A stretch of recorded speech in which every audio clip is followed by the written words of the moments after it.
Hai, kembali lagi sama saya Ute dalam cerita Dipaksa Menikah.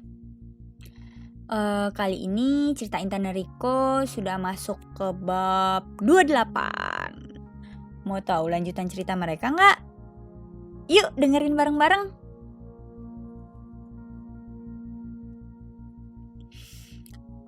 Sore hari, Riko dan Intan sudah sampai di rumah setelah menjenguk Pak Bambang di rumah sakit. Setelah turun dari mobil, Intan segera masuk ke kamarnya dan kali ini ia mengunci pintunya.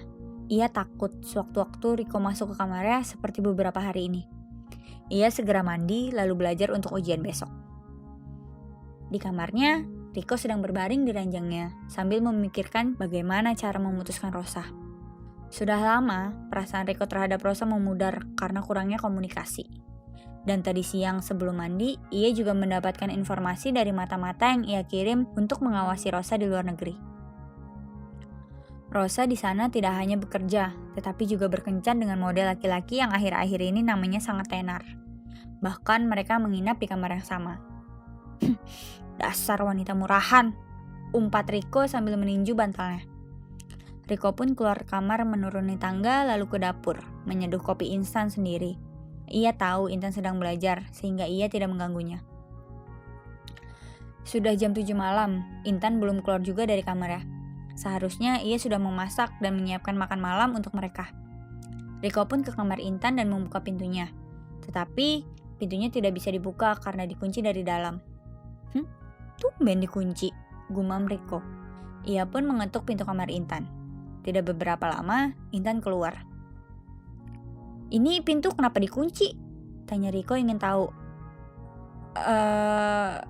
Aku gak sengaja tuh ngunci pintunya." "Iya, kenapa mas?" tanya Intan tanpa dosa. "Kamu gak mau masak? Aku lapar," ucap Riko sambil mengelus perutnya.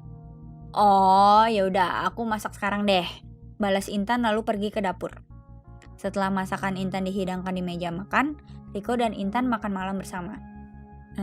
Mulai malam ini, kamu tidur sama aku ya di kamar atas," ucap Riko di sela makannya.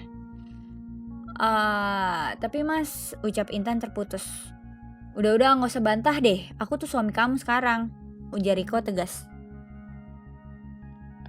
Gak bakal diapa-apain kan mas?" tanya Intan khawatir. "Enggak kok, enggak. Ya kalau gak hilaf," balas Riko santai. Intan pun melotot bergidik ngeri. "Wah ibu tolong," jerit Intan dalam hati. Setelah makan dan mencuci piring, Intan hendak pergi ke kamarnya.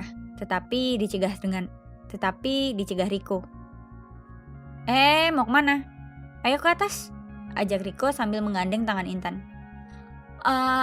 Aku mau ambil buku terus ganti piyama dulu mas. Mas Riko ke atas duluan aja, nanti aku nyusul," balas Intan tersenyum kaku. "Oke, aku tunggu di atas ya," ucap Riko lalu menaiki tangga menuju kamarnya. Setelah itu Intan masuk ke kamarnya, membuka almari dan mencari piyama tebal dan panjang.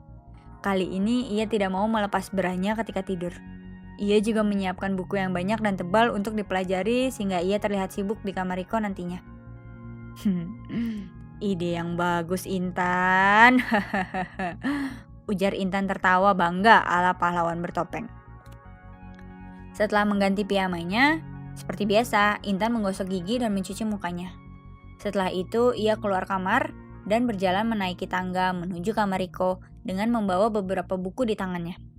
Sesampainya di depan pintu kamar Riko, Intan menarik nafas dalam-dalam lalu menghembuskannya pelan-pelan.